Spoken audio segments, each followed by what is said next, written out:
Bonjour à tous, bienvenue sur ma chaîne YouTube. On se retrouve à nouveau devant la collection Master System parce qu'aujourd'hui, on va non pas faire un top de jeux rares, mais un top des meilleurs jeux de la console. Alors c'est un top qui est hyper subjectif. Vous pouvez deviner les jeux que j'ai choisis là. Il y a des trous un petit peu partout, voilà. Et donc du coup, voilà, j'ai sélectionné 10 jeux qui m'ont marqué, mes 10 jeux préférés de la console. C'est pas forcément les meilleurs jeux. Je pense que beaucoup d'entre vous auront un top différent du mien. Comme vous pouvez le voir ici, j'ai pas choisi Golden Axe Warrior, qui est pour beaucoup l'un des meilleurs jeux de la console. Moi, c'est un titre que j'aime bien, mais je suis pas excessivement fan des Zelda-like, du coup, je l'ai pas mis dans mon top. Donc voilà, je vous ai sélectionné 10 jeux et on va en parler tout de suite. Donc du coup, en 10e position, j'ai choisi tac, l'un des classiques de l'arcade, l'un des meilleurs jeux de voiture de tous les temps, Outrun, le premier, l'original, sur la Master System. Donc avec un système de défilement et une vitesse rarement vue pour les jeux 8 bits. Ce jeu c'est vraiment une référence du genre, voilà. C'est un jeu que j'adore. J'aurais pu sélectionner la version 3D qui est tout aussi bien et qui apporte du coup une vue 3D. Mais le premier est plus mythique pour moi et a une certaine aura. Voilà. Je vous conseille aussi Outrun 2 bien sûr sur Xbox ou sur PS2 si vous ne l'avez pas fait parce que c'est un excellent jeu. Voilà, voilà. Pour ce 10e jeu. Et les musiques, évidemment, une tuerie intemporelle. Ensuite, le 9e. Pour moi, le plus beau jeu de la console et l'un des meilleurs shoots. Pour moi, le 3e meilleur shoot, du coup, parce que vous allez voir qu'il y a 2 autres shoots dans ce top. Sagaya, le Darius de la Master System, avec un système de scrolling magnifique. Je sais pas si on va voir les artworks, mais ça me fait vraiment penser à de la 16 bits. Hein. C'est limite de la 16 bits au niveau graphisme. C'est un jeu incroyable, voilà. L'un des meilleurs shoots 2D de la console. Et de très très loin. Voilà. Et l'artwork de la boîte, je sais pas si vous avez vu, mais c'est assez beau. Hein. Ce jeu, c'est un jeu qui cote un petit peu. Voilà, si vous le voulez, je pense qu'il ne doit pas dépasser les 30 euros, mais bon, il commence à coter. Voilà, Sagaya. Outrun ne doit pas être très cher. Voilà, j'ai pas les prix en tête. Hein, je vous les dirai si j'ai les prix en tête, mais il y a véritablement, on va dire, il y a quand même des jeux qui cotent dans le top. Hein. Il y a 4 jeux qui cotent un peu, voire beaucoup. Tac. Alors on passe maintenant au 8e jeu. Alors là, ça va commencer à être compliqué parce que c'est tous des jeux vraiment qui me tiennent à cœur. On va commencer par celui-là, Master of Darkness. Donc on va dire que c'est un peu je vais pas dire une copie, mais un Castlevania-like. Mais c'est un excellent Castlevania-like, voilà. Ça reprend vraiment toutes les mécaniques de Castlevania avec les armes secondaires, avec les escaliers, vous voyez. Les escaliers à la Castlevania, il y a des beaux graphismes. Les musiques elles sont beaucoup moins bonnes que les Castlevania. C'est un peu le point négatif du jeu, je dirais. Mais sinon, le jeu en lui-même est très bon, très dur. Voilà, c'est un jeu que j'ai jamais fini, mais c'est un jeu que je prends beaucoup de plaisir à refaire de temps en temps. Voilà, si vous voulez un bon Castlevania-like sur console Sega, bah, je vous conseille celui-là. Voilà. Celui-là, c'est, je pense, une trentaine d'euros aussi. Ensuite, on va passer au 7e jeu. Alors, le 7e jeu, on va parler tac, de celui-là. Power Strike 2. Alors celui-là, cette fois-ci, comparé à Sagaya, c'est un shoot vertical. Un shoot vertical, donc typique des jeux d'arcade des années 90. C'est très très bon. Voilà. C'est un jeu que j'aime beaucoup aussi. Pour moi, il est un tout petit peu meilleur que Sagaya, même si les deux, je dirais qu'ils se valent en termes de qualité. Mais voilà, c'est un très bon jeu. Il est aussi sorti sur Game Gear. Le gros problème de ce jeu, encore une fois, l'artwork avant est magnifique. Hein. Il y en a beaucoup qui disent que les jaquettes Master System sont moches. Là, parmi les 4 jeux que je vous ai montrés, il y en a 3 qui sont vraiment incroyables.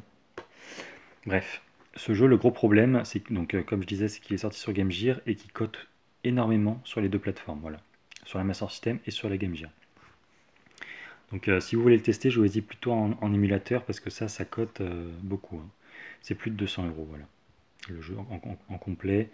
Il y a un moment, il faut aller même les 250-300 en complet, donc là c'est un peu la folie. Voilà.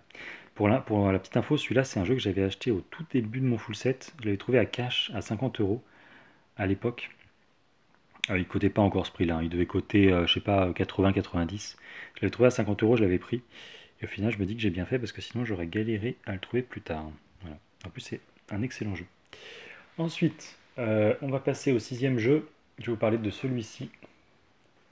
Un peu Sunfed. Celui-là, il faut que je le change parce que j'ai une notice qui n'est pas super belle. Dr Robotnik Min Bin Machine. Alors ce jeu, donc c'est le seul jeu, on va dire, Sonic euh, de ma sélection. Et c'est pas vraiment un Sonic, voilà. C'est un Puyo Puyo. Donc Puyo Puyo, moi je suis un grand fan de Puyo Puyo. J'ai beaucoup joué à Puyo Puyo 2 sur arcade. Parce que j'ai une borne d'arcade chez moi avec la PCB originale de Puyo Puyo 2. Et celui-là, en fait, ça reprend Puyo Puyo 1, donc le premier de la célèbre série de puzzle games. Et pour moi, bah, c'est l'un des meilleurs puzzle games de tous les temps. Voilà. Il est moins bon que Puyo Puyo 2, qui est pour moi l'un des meilleurs jeux de tous les temps, mais il est excellent. Voilà. Donc c'est un petit Tetris-like, on va dire, hein, pour ceux qui ne connaissent pas. Sauf qu'il y a tout un système de combos, en fait, qui fait tout le sel du jeu. Il faut vraiment, comment dire, réfléchir à ses coups longtemps à l'avance pour essayer de faire le plus de chaînes possible. Et c'est un jeu qui est hyper intuitif, qui se joue à plusieurs. Il y a des compétitions de ce jeu encore aujourd'hui au Japon. Voilà, c'est un jeu des années 90, mais il y a beaucoup de tournois là-dessus, notamment sur Puyo Puyo 2. Donc voilà, c'est un jeu avec une richesse insoupçonnée, et c'est vraiment pour moi le meilleur puzzle game de l'histoire. Voilà. Bon, il reste moins bon que le 2, mais c'est dans la même série, donc c'est pour ça que je l'ai mis dans ce top. Après, tac tac tac, on va passer au 5e jeu. Je voulais sélectionner, voilà, le jeu mythique de la console pour moi, hein, Alex Kidd in Miracle World, le meilleur Alex Kidd, selon moi. Après voilà, il se peut qu'il y ait des avis différents, mais moi, pour moi, c'est un des meilleurs jeux de la console. Tac. Donc Alex Kidd, ah oui, je vous ai pas dit, celui-là, il cote. Je vous l'ai dit ou pas? Non. Celui-là, il cote beaucoup, hein, voilà. L'un des 10 jeux les plus rares de la console, c'est une centaine d'euros minimum, je dirais. Alex Kidd Miracle World, c'est un jeu qui cote aussi. C'est un jeu de plateforme très très très sympa, voilà. L'un des jeux les plus connus, on va dire, de la Master System parce qu'il a été intégré à la console dans ses premières versions. Après, il y a eu Sonic d'intégrer dans la Master System 2. Mais ce jeu, voilà, c'est tout simplement une tuerie. Le fait de pouvoir débloquer des objets, les utiliser, des motos, enfin, des accessoires, en fait, c'était du jamais vu pour moi dans un jeu vidéo. Voilà, le gameplay est top, les niveaux sont hyper variés, le jeu est extrêmement dur. Les hitbox sont pas toujours clairs. Voilà, c'est les petits défauts du jeu, mais en règle générale, pour moi, il fait partie de mon top 3 de mes jeux de plateforme sur la console. Voilà. Donc je vous le conseille, malgré le fait qu'il cote un peu. Si vous le voulez, vous pouvez acheter une Master System 2 en loose, et il y a beaucoup de chances qu'il soit intégré à la console. Donc voilà, n'hésitez pas à vous le faire, ça vaut le coup, même s'il est très dur. Après, on va passer déjà au 4e jeu.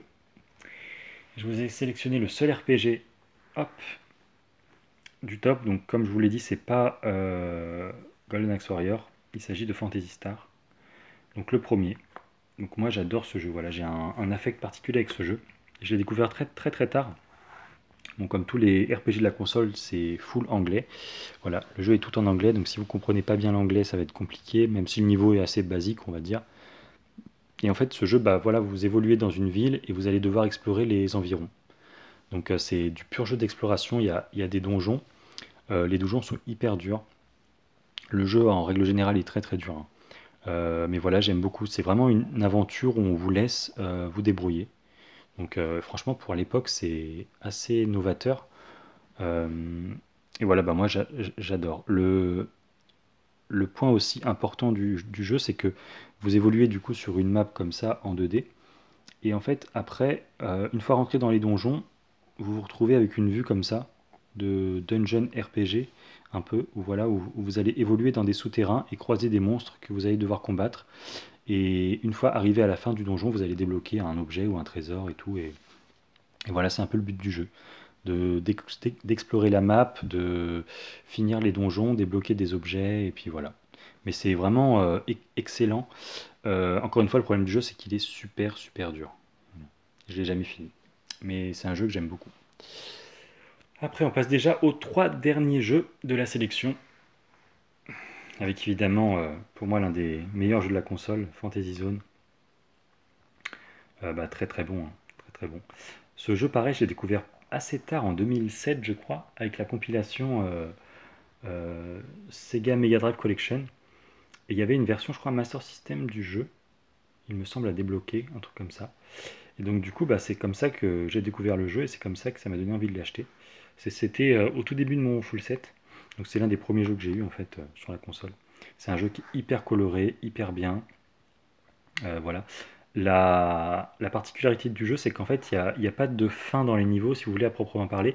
C'est en fait, vous passez d'un écran à l'autre, de gauche à droite, et quand vous arrivez à la fin, vous revenez jusqu'au début. Et en fait, voilà, le but du jeu, c'est de détruire les boss. Euh, mais vous pouvez reculer, vous pouvez avancer. Il n'y a pas vraiment de scrolling en fait dans le jeu. C'est un niveau géant que vous pouvez parcourir de gauche à droite ou de droite à gauche en fait. Voilà. Donc c'est un peu la particularité du jeu. J'ai pas beaucoup joué au 2, donc c'est pour ça que j'ai sélectionné le premier. Mais je pense que le 2 est aussi très bon, hein. Voilà, voilà. Et les musiques sont incroyables aussi. Tac. Et on passe déjà aux deux derniers. Alors, deux derniers, je vous avoue que j'ai eu beaucoup de mal à les départager parce que c'est deux jeux d'une même série, mais c'est pour moi les deux meilleurs jeux de la console.